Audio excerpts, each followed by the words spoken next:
साल 626 ईस्वी मदीना के करीब। पहले एपिसोड के आगाज़ में दिखाया जाता है कि हज़रत अबू अयूब अंसारी अपने घोड़े पर सवार एक रेगिस्तान से जा रहे थे।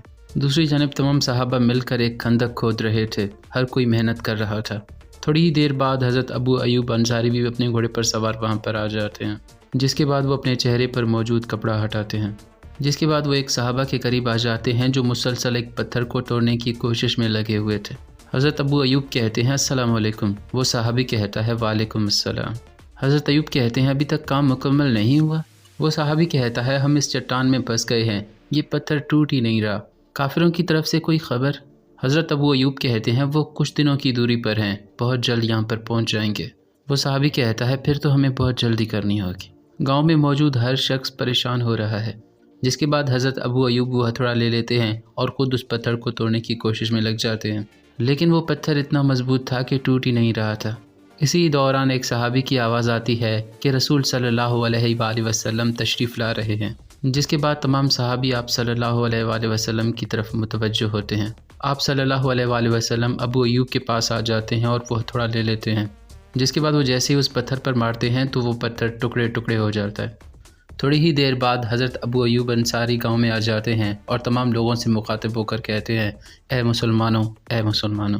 ये सुनकर सब लोग जमा होने लगते हैं। हज़रत अबू अयूब अंसारी कहते हैं नाउमीद मत हो, कुछ देर पहले रसूल सल्लल्लाहु अलैहि वसल्लम ने खंदन के मकाम पर एक बशारत दी है।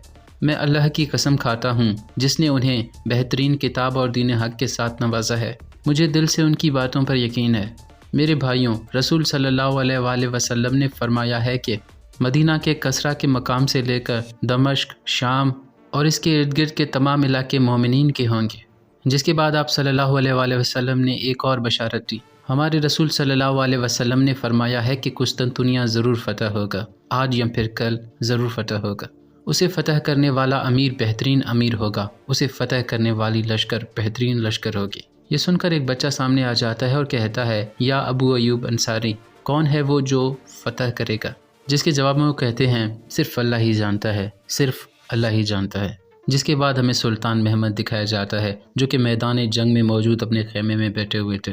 जिसके बाद वो अपने खेमे से बाहर आ जाता है और मैदान जंग की तरफ देखने लग जाता है, जहाँ पर दोनों अफवाज एक दूसरे के आमने सामने खड़ी थी।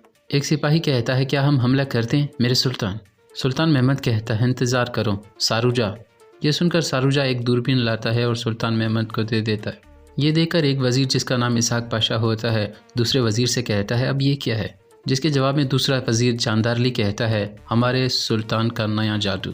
यहाँ सुल्तान महमद वो दूरबीन निकाल लेता है और उससे मुखालिफ अफवाज को देखने लग जाता है। मुखालिफ फ़ौज उरहान की थी जो महमद के साथ जंग करने के लिए आया था। उन्हें देखने के बाद महमद कहता है उरहान अकेले नहीं आया है, उसके पास बाज़ंतीनी फ़ौजी भी हैं। जानदारली कहता है लेकिन हमारे जासूसों ने तो ऐसी कोई मालूमात नहीं दी हमें। ये सुनकर सुल्तान महमद वो दूरबीन दिखाता है और कहता है साइंस नाकाबिल यकीन है। उनके हथियारों को देखकर लगता है कि वो शहनशाह के मुहाफ़िज़ हैं। जिसके बाद वो कहता है शहाबुद्दीन तीर अंदाज़ों के दस्ते को पीछे करें, जबकि तलवार और नेज़े से लड़ने वाले सिपाहियों को आगे करें। ये सुनकर जानदारली कहता है तीर अंदाज़ों का हमारे लिए आगे होना बेहतर है जनाब। सुल्तान महमद कहता है नहीं, अगर हमारे खिलाफ सिर्फ बागी होते तो ये बेहतर था, लेकिन अभी नहीं। शहाबुद्दीन कहता है जानूश पाशा के बारे में क्या हुक्म है मेरे सुल्तान? सुल्तान महमद कहता है उसके लिए फ़िलहाल कोई हुक्म नहीं, जब इशारा मिलेगा तो हमला कर देंगे। जानदारली तुम मेरे साथ आओ। ये कहकर वो वहाँ से आगे बढ़ जाते हैं। दूसरी जानिब जानूस पाशा अपने सिपाहियों के साथ जंगल में एक जगह मौजूद था और कह रहा था वो अभी तक नहीं आए। इसी दौरान वो सिपाही जिनका जानूस पाशा इंतज़ार कर रहा था वो वहाँ पर आने लगते हैं। यहाँ सुल्तान महमद अपनी फ़ौज के सामने आ जाता है और सबसे आगे खड़ा हो जाता है। जिसके बाद वो शहाबुद्दीन को इशारा करता है और शहाबुद्दीन अपनी फ़ौज को इशारा करता है। ये देखकर तलवारों वाले सिपाही सबसे आगे आ जाते हैं और तीरंदाज पीछे हो जाते हैं। दूर से देखकर उरहान कहता है अब ये क्या कर रहा है? जिसके बाद जानदारली बात करने के लिए मैदान जंग में आगे बढ़ने लगता है। ये देखकर उरहान भी उसके पास जाने लगता है। उसके पास आकर उरहान कहता है तुम्हें देखकर अफसोस हो रहा है जानदारली, तुम इस छोटे बच्चे की कठपुतली बन गए हो जिसे तुम सुल्तान कहते हो। जानदारली कहता है उस्मानियों का वज़ीर होना बाज़ंतीनियों के इशारे पर नाचने से मुख्तलिफ है उरहान। हम जानते हैं कि तुम किसके सहारे पर यहाँ पर आए हो। उरहान कहता है ताकतवर वज़ीर, ये बच्चा सुल्तान नहीं हो सकता। मैं वो लेने आया हूँ जो मेरा हक़ है, ये तुम भी जानते हो। लेकिन चलो उसूलों के मुताबिक बात करते हैं, अपनी शराइत बताओ। जानदारली कहता है शराइत? कोई भी शराइत नहीं।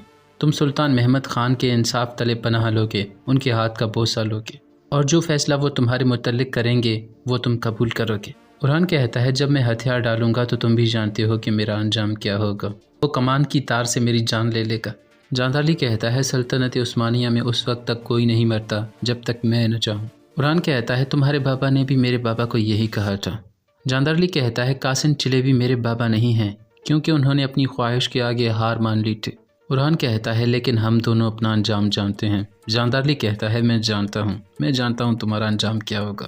उरहान कहता है, नहीं, तुम नहीं जानते, बल्कि मैं जानता हूँ कि तुम्हारा अंजाम क्या होगा। तुम महमद की फ़ौज में लड़ते हुए मारे जाओगे। जिसके बाद वो दोनों अपनी अफवाज की तरफ वापस पलटते हैं। फिर सुल्तान अपनी फ़ौज से मुखातिब होते हुए कहता है, ए मर्द मुजाहिद, ए मेरे बहादुर फ़ौज, जो सिलेबी हमें जंगों में नहीं हरा सके, अब वो हमारे खून को हमारा मुखालिफ कर रहे हैं। वो काफिरों की गोद में बैठे हुए उरहान के ज़रिए हमें रोकने की कोशिश कर रहे हैं, जबकि हम इलाही कलमतुल्लाह के लिए और निज़ाम आलम के लिए आगे कोशिश कर रहे हैं। इसीलिए वो हमें अपने ही खून से लड़वाना चाहते हैं। मेरे भाइयों, ये मत सोचना कि दुश्मन हम में से ही कोई एक है, क्योंकि मुनाफिक काफिर से ज़्यादा ख़तरनाक होता है। अब मेरे अल्फाज ख़त्म हुए। आज का दिन जदोजहद का दिन है, आज का दिन आज़ादी का दिन है, आज का दिन शहादत का दिन है। जहाद मुबारक हो। ये सुनकर सब सिपाही अल्लाहु अकबर के नारे लगाने लगते हैं। जिसके बाद सुल्तान महमद जैसे ही इशारा करता है तो उसके तीर अंदाज उरहान की फ़ौज पर तीरों की बरसात कर देते हैं। ये देखकर उरहान अपनी फ़ौज के साथ हमलावर हो जाता है। सुल्तान महमद कहता है, अल्लाहु अकबर। ये सुनकर सुल्तान महमद की फ़ौज भी आगे बढ़ने लगती है। जिसके बाद दोनों अफवाज एक दूसरे के साथ टकरा जाते हैं और वहाँ पर एक बहुत बड़ी जंग का आगाज़ हो जाता है। जबकि सुल्तान महमद अपने वज़ीरों के साथ दूर से ये सारा मंजर देख रहे थे। फिर वो कहता है, शहाबुद्दीन अभी। ये सुनकर एक तीरंदाज तीर चलाता है जो सीधा जाकर जानूर पाशा वालों के करीब गिर जाता है। यानी कि ये उनकी तरफ एक इशारा था कि वो भी हमला कर दें। इशारा देखते ही जानूस पाशा भी अपने आदमियों के साथ वहाँ से आगे बढ़ जाता है। थोड़ी ही देर बाद वो पीछे से आकर उन्हें चारों तरफ से घेर लेते हैं और उन पर हमला कर देते हैं। ये देखकर सुल्तान महमद कहते हैं, अब जंग का वक्त है पाशा, अपनी तलवार खींचो, अल्लाहु अकबर। ये कहकर वो भी मैदान जंग में कूद पड़ते हैं और वहाँ पर एक बहुत बड़ी जंग का आगाज़ हो जाता है। नाज़रीन मोहतरम, एक बहुत बड़ी जंग जारी थी और हर तरफ खून ही खून बह रहा था। जिसके बाद जांदारली अपने घोड़े से नीचे गिर जाता है। फिर एक सिपाही जैसे ही उसे मारने की कोशिश करता है तो इसी दौरान सुल्तान महमद उस सिपाही का खात्मा कर देता है और जांदारली की जान बच जाती है। थोड़ी ही देर बाद सुल्तान महमद भी अपने घोड़े से नीचे गिर जाता है और अपने मुखालिफ का सामना करने लग जाता है। काफ़ी देर की जंग के बाद जब उरहान को यकीन होने लगता है कि अब वो जीत नहीं सकता तो वो अपने घोड़े पर सवार होकर वहाँ से फरार होने की कोशिश करता है। ये देखकर महमद एक नेज़ा फेंकता है, लेकिन उरहान खुशकिस्मती से बच जाता है और वो नेज़ा जाकर एक सिपाही को लग जाता है। जिसके बाद सुल्तान महमद अपने घोड़े पर सवार हो जाता है और उरहान का पीछा करने लगता है। थोड़ी देर बाद वो जंगल में पहुंच जाते हैं। उरहान मुसलसल भाग रहा था और महमद उसका पीछा कर रहा था। जिसके बाद सुल्तान महमद एक तीर चलाता है जो सीधा जाकर उसके घोड़े पर लगता है और वो खुद अपने घोड़े समेत नीचे ज़मीन पर गिर जाता है। फिर महमद अपनी तलवार निकालकर जैसे ही उरहान का खात्मे करने लगता है तो इसी दौरान दो बाज़ंतीनी सिपाही पीछे से आ जाते हैं। फिर सुल्तान महमद उनके साथ लड़ाई में मसरूफ़ हो जाता है और इसी का फ़ायदा उठाते हुए उरहान वहाँ से फ़रार हो जाता है। थोड़ी ही देर बाद वो समंदर के किनारे पर आ जाता है जहाँ पर कश्ती पर मौजूद कुछ सिपाही उसका पहले से ही इंतज़ार कर रहे थे। ये देखकर उरहान उनके साथ कश्ती में सवार हो जाता है। दूसरी जानब सुल्तान उन दोनों सिपाहियों का खात्मा कर देता है। इसी दौरान शहाबुद्दीन और जानूस पाशा वहाँ पर आ जाते हैं। सुल्तान महमद कहता है, वो उस तरफ क्या है, जल्दी से उसका पीछा करो। जिसके बाद वो सब लोग मिलकर उसका पीछा करने लगते हैं। लेकिन जब वो समंदर के किनारे पर पहुंचते हैं तो उरहान उनकी पहुंच से काफ़ी दूर जा चुका होता है। उसे देखकर शहाबुद्दीन कहता है, बाज़ंतीनी जहाज़। जानूस पाशा कहता है, आप ज़ख्मी हैं मेरे सुल्तान। सुल्तान महमद कहता है, नहीं, बस छोटा सा ज़ख्म है, कोई मसला नहीं। जानूस पाशा कहता है, तलवार का ज़ख्म कहीं जहरीला ना हो मेरे सुल्तान, फ़ौज को ये मालूम नहीं होना चाहिए। यहाँ करीब ही एक यूनानी गांव है, अगर आप चाहें तो हम वहाँ पर जाकर आराम कर सकते हैं। वहाँ पर मौजूद तबीब आपके ज़ख्मों की इलाज भी कर लेगा। सुल्तान महमद इशारे से कहता है, ठीक है। जिसके बाद वो वहाँ से आगे बढ़ने लगते हैं। यहाँ जंग ख़त्म हो चुकी थी और बहुत सारे उस्मानी शहीद हो चुके थे। दुआन अपने बेटे की लाश के पास आ जाता है और कहता है, या पीर, या अल्लाह, या मोहम्मद, या अली। ये देखकर जांदारली उसके करीब आ जाता है और कहता है, दुआन ये शहीद हो चुका है। दुआन कहता है, मुझे वो दिन अभी भी याद है जब ये पैदा हुआ था, अब मैं अपने हाथों से इसे दफन करूँगा। जांदारली कहता है, जंग के नताइज में शहादतें भी होती हैं आगा। ये सुनकर दुआन खड़ा हो जाता है और कहता है, ये हर चीज़ शहाबुद्दीन कमीने की वजह से हुआ है। जांदारली कहता है, तुम परेशान मत हो, परेशानी तुम्हें ज़ेब नहीं देती। दुआन कहता है सुल्तान ने जानबूझकर हमें आगे किया पाशा, ये बात मुझसे मत छुपा। ये सुनकर जानदारली उससे कुछ कहने की कोशिश करता है, लेकिन दुआन दूर हट जाता है। यहाँ उरहान जहाज़ में आ जाता है। उसे देखकर कॉन्स्टेंटिनियस कहता है तुम नाकाम हो गए ना। उरहान कहता है इस बार मैं नाकाम हो गया। कॉन्स्टेंटिनियस कहता है मैंने तुमसे पहले ही कहा था कि ये वक्त सही नहीं। ये कहकर वो अपनी शॉल उसे पहना देता है। उरहान कहता है मैं कुस्तुनतुनिया वापस नहीं जा सकता, यानुस मुझसे इसका हिसाब लेगा। कॉन्स्टेंटिनियस कहता है परेशान मत हो, हम दोनों एक साथ मोरिया जाएंगे। वक्त आने पर तुम उस्मानी सल्तनत के हाकिम बनोगे और मैं रूमी सल्तनत का बादशाह बनूंगा। जिसके बाद रात का वक्त हो जाता है। सुल्तान महमद अपने 2 वजीरों के साथ एक गांव में आ जाता है। जानूस पाशा कहता है मोहतात रहना। ये सुनकर शहाबुद्दीन कहता है मैं बाहर ही इंतज़ार करता हूँ। जिसके बाद वो एक घर का दरवाज़ा खटखटाते हैं तो एक लड़की बाहर आ जाती है। इसका नाम हेलिना होता है। जानूस कहता है क्या तातियुस अंदर है। इसी दौरान एक बूढ़ा शख्स बाहर आ जाता है और कहता है जानूस पाशा। जानूस कहता है सुल्तान के ज़ख्म की मरहम पट्टी करनी है तातियुस। तातियुस कहता है माफ़ कीजिए मेरे सुल्तान, अंदर आएँ। जिसके बाद वो दोनों अंदर दाखिल हो जाते हैं। जिसके बाद हैंगरी के शहनशाह का महल दिखाया जाता है। एक छोटा सा बच्चा तख्त पर बैठा हुआ था और सब उसके सामने झुके हुए थे। एक शख्स जिसका नाम कार्दिनल होता है वो यानुस से कहता है क्या छोटे बादशाह को ये मालूम है। यानुस कहता है इसे मालूम हो जाएगा, लेकिन तब तक इसकी जगह पर मैं बादशाह बन जाऊंगा। कार्दिनल कहता है अपने बाबा से गद्दारी करने वाले को कोई माफ़ नहीं करता। यानुस कहता है इससे कोई फ़र्क नहीं पड़ता, क्योंकि मुझे नहीं लगता कि वो इतनी देर तक जिंदा बचेगा। कार्दिनल कहता है फजूल बातें मत करो यानुस, ये सही वक्त नहीं।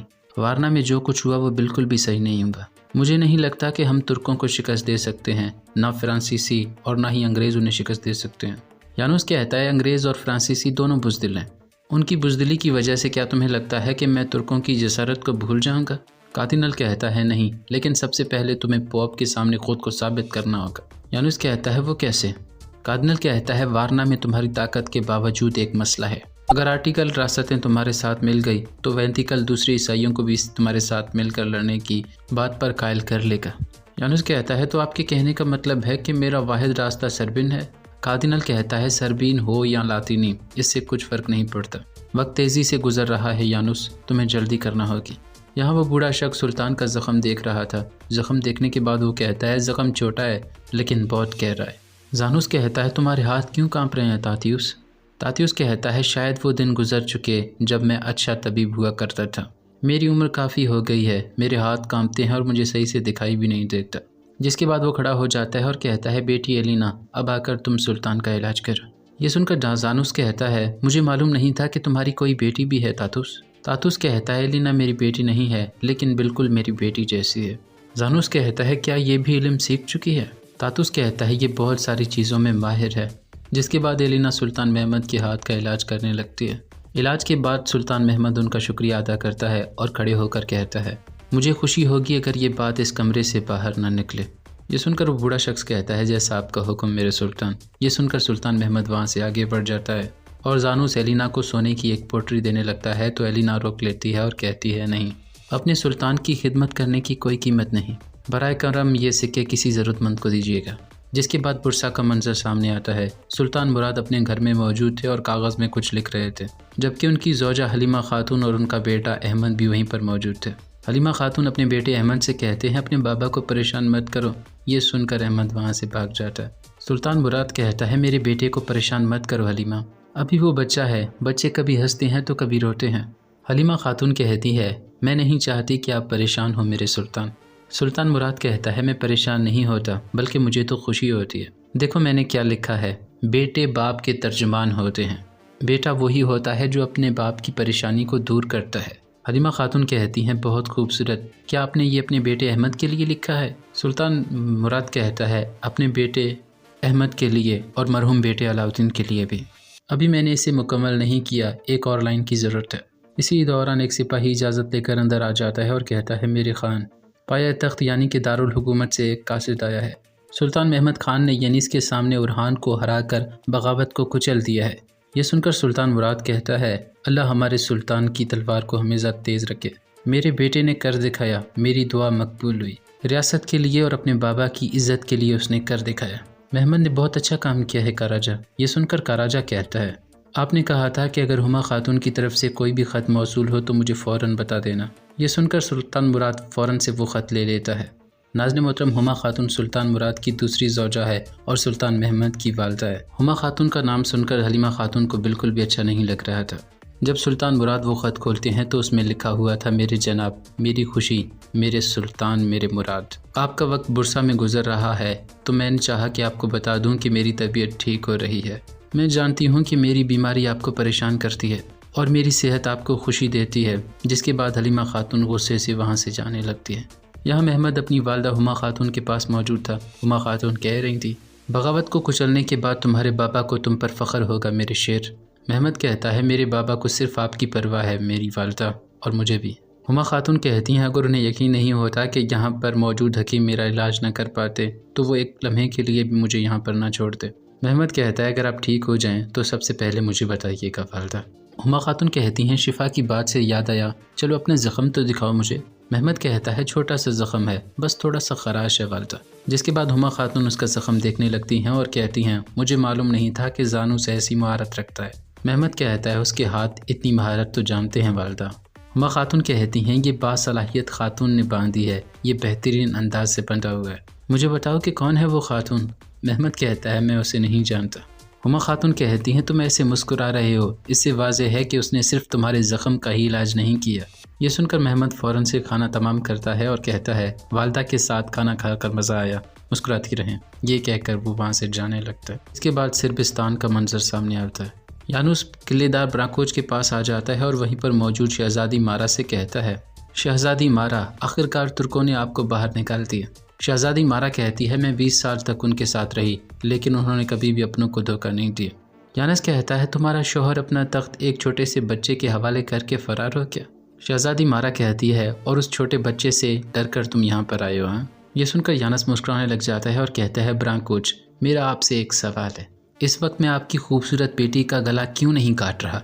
आपकी आंखों में देखते हुए इस बागी खून को बहा क्यों नहीं रहा? क्योंकि मैं किसी भी ऐसे इंसान को नुकसान नहीं पहुंचाऊंगा जो मेरे साथ वफादार रहा। कहकर वो दस्तरखान पर बैठ जाता है और अंगूर खाते हुए कहता है, इसीलिए आपके दरवाजे पर मौजूद मेरी फ़ौज या मुझसे खौफज़दा होने की कोई ज़रूरत नहीं। ब्राकोज कहता है, उस्मानियों के ख़िलाफ़ जाना मेरी बहुत बड़ी गलती थी और इस गलती की मैंने अकेले कीमत अदा की है। अब दोबारा ऐसा हरगिज़ नहीं करूँगा। यानुस कहता है, लेकिन इस मर्तबा तुम अकेले नहीं होगे, फ़ैसला करने में जल्दबाजी मत करो, वरना अगली मर्तबा मैं यहाँ पर आऊँगा तो ऐसी दोस्ताना गुफ्तगू नहीं होगी। ये कहकर वो वहाँ से जाने लगता है तो उसका रास्ता रोक दिया जाता है। शहज़ादी मारा कहती है, सुल्तान महमद ख़ान ने तुम्हारे लिए एक पैगाम भेजा है। ये कहकर वो उसके करीब आ जाती है और कहती है, अगर तुम यहाँ से जा रहे हो तो ये हमारे सुल्तान की रहमदिली है। सुल्तान महमद ख़ान ने कहा है कि अगर तुम अपनी गलती कबूल करते हो तो मासूम लोगों की जानें नहीं जाएंगी। यानुस कहता है, तो सुल्तान से कहना कि। ये सुनते ही शहज़ादी मारा कहती है, हमारे सुल्तान शैतानों की बातें नहीं सुनते। तुम क्या कर रहे हो और किससे मिल रहे हो वो सब कुछ जानते हैं। ये कहकर वो वहाँ से आगे बढ़ने लगती हैं और कहती हैं, मुझे उम्मीद है कि तुम बाज नहीं आओगे और अपना सर कटवाओगे। जिसके बाद यानुस गुस्से से वहाँ से चला जाता है। यहाँ जानदार अली और इसहाक पाशा एक जगह मौजूद थे। इसी दौरान एक सिपाही कबूतर के पैर से ख़त निकाल कर उन्हें देखता है। जिसके बाद जानदार अली वो पर्ची पढ़ने लग जाता है। इसहाक पाशा कहता है, तो वो तोपों वाले उस्ताद के घर की तफ्तीश करने जा रहे हैं। जानदार अली कहता है, उसे नई चीज़ें पसंद है, वो नए हथियारों से मोहब्बत करता है। ये कहकर वो वहाँ से आगे बढ़ जाते हैं। जिसके बाद एक कमरे में आ जाते हैं। जानदार अली वहीं पर मौजूद एक शख्स को वो पर्ची देता है और कहता है, हैंगरी से है। ये सुनकर वो शख्स वहाँ से आगे बढ़ जाता है। इसहाक पाशा कहता है, आप कह रहे हैं कि वो नौजवान है, लेकिन ये समझ से बात लातर है कि वो करना क्या चाहता है। मैं हैरान हूँ कि वो सोच क्या रहा होगा। जानदार अली कहता है, उसने उरहान का मामला संभाल लिया। मेरे ख्याल से वो हैंगरी पर तोपों के साथ हमला करना चाहता है। इसहाक कहता है कि आपको इससे डर नहीं लगता पाशा? वो सोचता है कि वो नए हथियारों के साथ कुछ भी कर सकता है। जानदार अली कहता है, नहीं, इस बारे में फ़िक्र करने की कोई ज़रूरत नहीं, उसका पट्टा मेरे हाथ में है। इसहाक पाशा कहता है, ऐसा तुम कह रहे हो, लेकिन जो तख्त पर बैठा हुआ है अब वो बच्चा नहीं रहा जो सुल्तान मुराद ने तुम्हारे सुपुर्द किया था। वो दिन ब दिन ताकत हासिल कर रहा है। जानदार अली कहता है, ताकत हमारी रिवायत है, ताकत हमारा विरसा है।